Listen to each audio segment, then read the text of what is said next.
it going, guys? I'm Connor from Running Warehouse, and today we are going to be taking a first look at two new shoes within the Brooks line. We've got the Brooks Hyperion and the Brooks Hyperion GTS. Now, the Brooks Hyperion is going to be taking over for the Brooks Hyperion Tempo as that lightweight, little bit lower to the ground performance shoe. It's versatile enough to be used for anything from daily training to speed workout day. A lot to talk about both of these shoes. And first on up, we're gonna go into the midsole. Now the shoe still features DNA flash throughout the shoe, very similar to what we saw in the Hyperion Tempo, but it now features a new compound that's gonna be a little bit softer underfoot and a little bit more bouncy. So you're gonna get a more peppy experience as you start to pick up the pace. From a stack height perspective, just in line with the Tempo, coming in right around 31 millimeters. So fairly low to the ground, a nice ground experience with just enough cushioning to use for some of those longer miles. Now, when we take a look at the GTS version, the only real difference in this shoe versus the neutral shoe is gonna be the guide rail system. We've seen this used in shoes like the Adrenaline GTS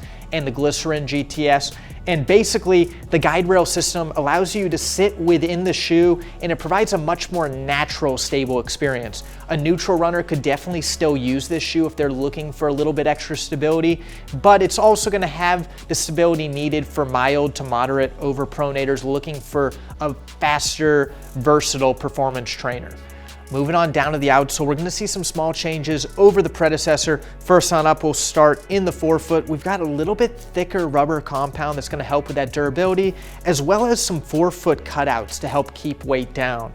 As we move into the midfoot, we're gonna see that same exposed foam we saw in that last version to help keep weight down. And then we see a little bit less rubber in the heel, again, to keep weight down, but it still has all the durability you need in those high wear areas. It is worth noting that the outsole layout with the GTS version and the standard Hyperion are gonna be identical.